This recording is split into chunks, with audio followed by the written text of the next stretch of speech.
নমস্কার বন্ধুরা, কেমন আছো সকলে? আশা করি সকলে অনেক অনেক ভালো আছো। আমি সুস্মিতা চলে এসেছি আজ আবারও একটা নতুন ভিডিও নিয়ে। আর আজ হচ্ছে রবিবার, তাই ভাবলাম আজ একটু বড় ভিডিও দিই। তো সেই জন্য আজ একটু বড় ভিডিওই বানালাম। আর এখন হচ্ছে সকাল 6টা বাজে। তো এখন থেকেই হচ্ছে আজকে ব্লগটা স্টার্ট করলাম। তো তোমরা ব্লগটা প্রথম থেকে শেষ পর্যন্ত স্কিপ না করে দেখতে থাকো। আশা করি তোমাদের অনেক অনেক ভালো লাগবে। আকাশটা আজ বেশ মেঘলাই আছে। আর এখান থেকে দেখো বাগানটা দেখি সকালে উঠে একটু ভালোই লাগে দেখতে। আর এখন আমি পুজোর বাসনপত্রগুলো সব মেজে নিচ্ছি। পুজোর বাসনপত্রগুলো পরিষ্কার করা হয়ে গিয়েছে। তো এবার একটু বাইরে যাব, গিয়ে একটু ফুল তুলে নিয়ে আসবো। সকালবেলাতে ফুলটা যদি তুলে রাখা হয় না, তাহলে ফুলটা বেশ ফ্রেশ থাকে। তো সেজন্য সকালবেলাতে উঠে ফুলটা আগেই তুলে নিই। সব দিন আমি তুলি না, যদিও বা আমি তো থাকি না। আর মাই প্রতিদিন তোলে।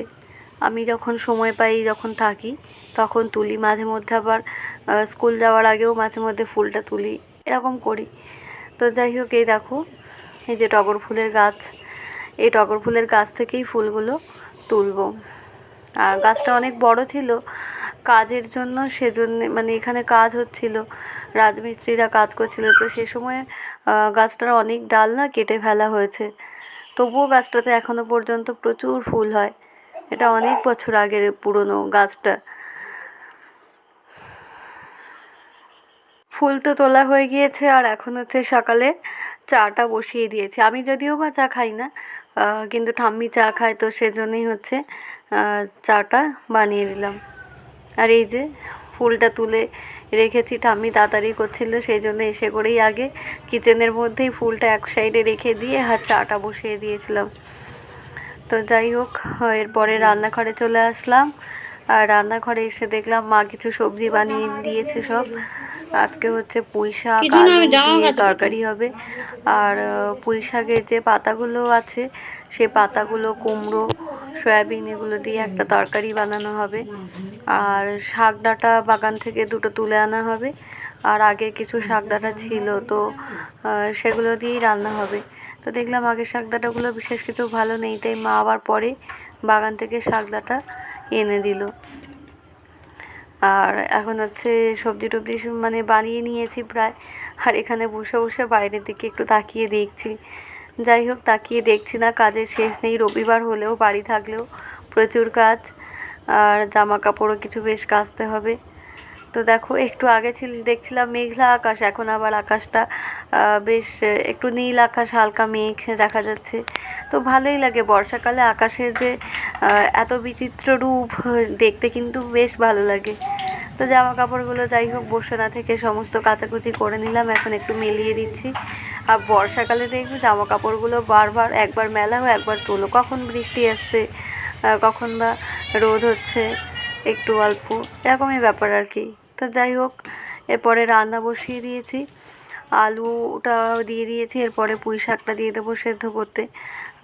কারণ হচ্ছে আলুটা সেদ্ধ করে নিচ্ছি, এটা সেই বাগানের আলু তো, আর অনেক দিনের আলু, তো আলুগুলো এখন একটু চুপসে যাচ্ছে। তো সেই জন্যে আলু আর পুঁই শাকগুলোটাকে সেদ্ধ করতে বসিয়ে দিয়েছি।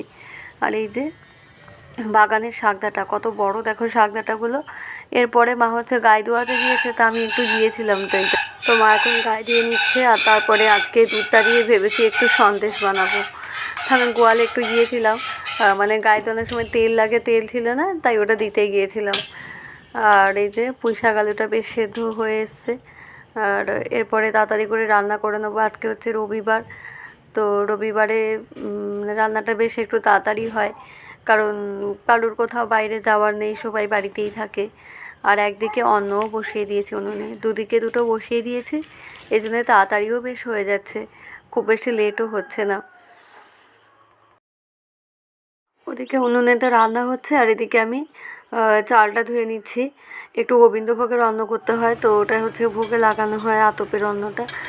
আর এটা হচ্ছে আমি গ্যাসে বসিয়ে দিচ্ছি। আর উনুনে যেটা বসিয়েছি ওটা হচ্ছে সেদ্ধ চালের অন্ন। দু রকম হয়, যেটা ভোগ লাগানো হয় ওটা আতপ চালের অন্ন। তো যাই হোক, এখন চালটাকে ধুয়ে নিচ্ছি, আর এখানে হচ্ছে অন্নটা বসিয়ে দিচ্ছি। তো তোমরা কারা কারা আমার ব্লগ দেখতে ভালোবাসো তোমরা কিন্তু অবশ্যই আমাকে কমেন্ট করে জানিও, আর যদি দেখতে চাও তাহলে আমাকে অবশ্যই কমেন্ট করে জানাবে।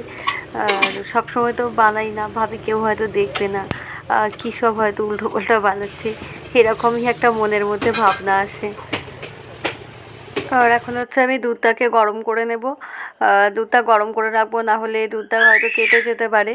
আমি আজকে দুধটা ফ্রিজের মধ্যে আর রাখিনি, তো সেজন্য এখন হচ্ছে দুধটাকে গরম করে নিচ্ছি।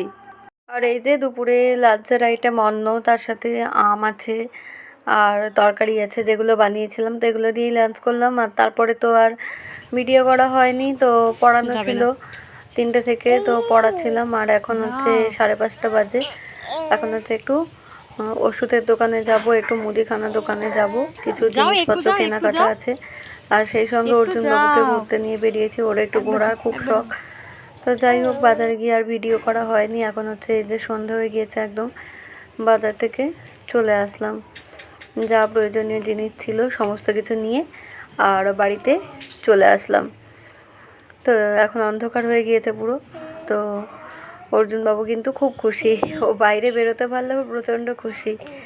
আর তারপরে তো দুধটাকে হচ্ছে গরম করে রেখেছিলাম হালকা, আর তারপরে ছানাটা বানানোর টাইম পাইনি, তো এখন হচ্ছে সেই ছানাটা বানিয়ে নেব, নিয়ে আর সেটাকে একটু মিক্সিতে পেস্ট, আমি ভিনিগার দিয়ে ছানাটা বানাচ্ছি, 2 চামচ মতো ভিনিগার আর 2 চামচ মতো জল একসাথে মিশিয়ে আর ছানাটাকে বানিয়ে নিচ্ছি।